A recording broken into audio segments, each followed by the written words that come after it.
Olá, falar um pouquinho sobre os antifúngicos e obviamente que já vou aproveitar para comentar sobre a resistência que os fungos estão apresentando, cada vez de uma forma mais importante, aos principais antifúngicos. E eu vou falar dos antifúngicos que são usados de forma sistêmica, que são utilizados para o tratamento da doença fúngica invasiva, que é aquele fungo que causa o acometimento dos órgãos, diferente dos fungos que causam micose de pele ou infecções mais profundas no subcutâneo. Esses fungos não serão abordados. Nós vamos falar de fungos que acometem os pacientes, principalmente aqueles que estão numa condição de imunidade reduzida, que estão imunossuprimidos, como os pacientes com infecção pelo HIV, pacientes submetidos a transplante de órgãos e os pacientes que apresentam leucemia ou linfoma que estão sendo submetidos à quimioterapia, que altera a imunidade e, com imunidade baixa, facilita as infecções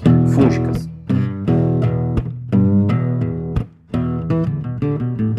Lembro que 90%, a maioria das infecções fúngicas invasivas são causadas por três fungos, a Cândida, o Cryptococcus e o Aspergillus. Os dois primeiros são fungos que a gente chama de levedoriformes e o Aspergillus é um fungo filamentoso, então são fungos aí bem diferentes em relação à sua estrutura. Há muitos anos atrás, a gente não tinha como saber se um fungo ele era sensível ao antifúngico ou se ele era resistente, porque não tinha métodos padronizados para isso, o que a gente chama de antifungigrama, uma forma de avaliar a resistência dos fungos aos antifúngicos. Porém, nos últimos anos, dois órgãos, o EUCAST, que é o Comitê Europeu de Padronização de Testes de Sensibilidade, e o CLSI, que é o Instituto de Padronizações Clínicas e Laboratoriais dos Estados Unidos, definiu como fazer um teste de sensibilidade e quando que um antifúngico ele é ativo ou ele apresenta uma resistência para cada um desses fungos. Então, hoje em dia nós temos uma padronização diferente do que tínhamos alguns anos atrás. Então, falando um pouquinho de cada antifúngico e como que a resistência ela acontece, o primeiro grupo que eu vou comentar é os azólicos, depois eu vou falar sobre as equinocandinas e, por último, eu vou falar dos polienos. Então, primeiro são os azólicos, os principais representantes é o fluconazol, itraconazol, posaconazol e voriconazol. Os azólicos, eles atuam numa enzima do fungo, que é a chamada de 14-alfa-desmetilase, e ela é uma enzima que converte uma substância que é chamada de lanosterol em ergosterol. O ergosterol é uma gordura, é um lipídio, que é responsável por fazer parte da membrana celular. Então, se você altera a formação desse ergosterol, você altera a formação da superfície do fungo e ele não consegue mais se multiplicar. Então são antifúngicos fungistáticos, não permitem a multiplicação do fungo.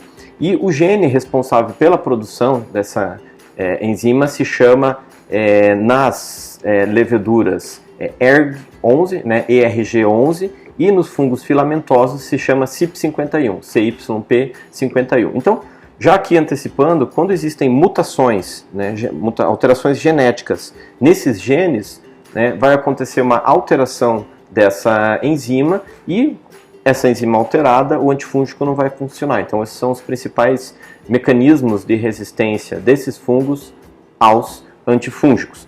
É importante lembrar que já existe uma tendência de alguns fungos serem, entre aspas, naturalmente resistentes a alguns antifúngicos, como por exemplo a Candida glabrata e a Krusei, elas têm uma alta resistência ao fluconazol.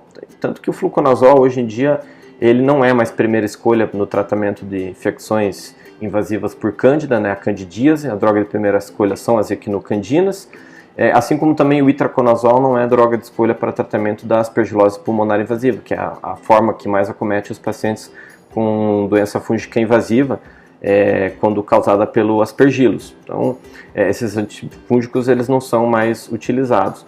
E a droga de escolha para o tratamento da aspergilose é o voriconazol. E algumas mutações como essa também pode comprometer a sensibilidade do voriconazol ao Aspergillus. E é importante lembrar que muitos desses fungos, assim como o da Cândida, muitos fungos do grupo do gênero Aspergillus, eles podem ter já uma resistência natural ao voriconazol ou uma alta chance de apresentar resistência ao voriconazol, como por exemplo o Aspergillus lentulus, o Fumingatifines, o Viridinutans, o Pseudolicere. Então são fungos que têm uma alta possibilidade de ter resistência aos azólicos, no caso, e principalmente ao voriconazol. E fluconazol não funciona para tratamento da aspergilose. Então, em resumo, lembrar que Candida glabrata e a Candida krusei são altamente resistentes ao fluconazol. A Candida glabrata ali 15 a 20% e o krusei quase que 100%.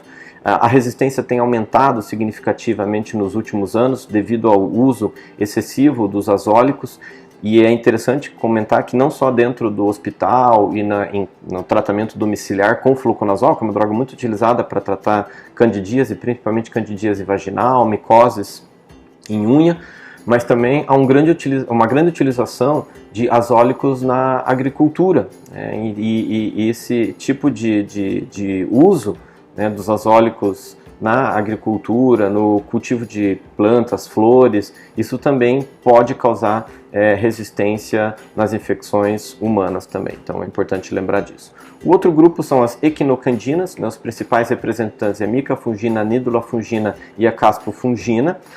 São antifúngicos que eles atuam numa enzima chamada glucana sintetase, é uma enzima responsável pela produção da parede celular, e não produzindo a parede celular, o fungo se torna muito frágil e ele acaba apresentando uma lise celular, e é por isso que são antifúngicos fungicidas, são antifúngicos potentes e são hoje a primeira escolha para tratamento das infecções invasivas por cândida, no caso a candidíase, que é a infecção da corrente sanguínea pela cândida. E da mesma forma como os azólicos, o principal mecanismo de resistência são mutações no gene chamado FKS, que é o gene que é responsável pela produção dessa enzima. Então, muda a enzima, o antifúngico não consegue se ligar e é isso que acaba acontecendo. Até alguns anos atrás, a resistência às equinocandinas ela era considerada rara. Inclusive, uma das cândidas, que é a parapsilose, ela até apresentava uma sensibilidade menor às equinocandinas, ela era mais sensível ao fluconazol do que as equinocandinas, mas isso nunca foi um grande problema. Porém, a gente tem visto nos últimos anos um aumento significativo da resistência às equinocandinas, por exemplo, a Candida glabrata. Em alguns hospitais a gente chega a ter 40%, 50% de resistência às equinocandinas, um panorama que nós não víamos alguns anos atrás. Então, realmente, a resistência aos azólicos tem favorecido o aumento do uso das equinocandinas, principalmente nas infecções por cândida, que é a principal indicação das equinocandinas, mas agora nós estamos perdendo as equinocandinas também para as infecções por cândida. E isso tem trazido um aumento da utilização de um outro grupo de antifúngico, que eu vou comentar, que são os poliênicos, que é o grupo da anfotericina, da nistatina, mas aqui, como nós estamos falando em doença fúngica invasiva, eu vou falar sobre a anfotericina.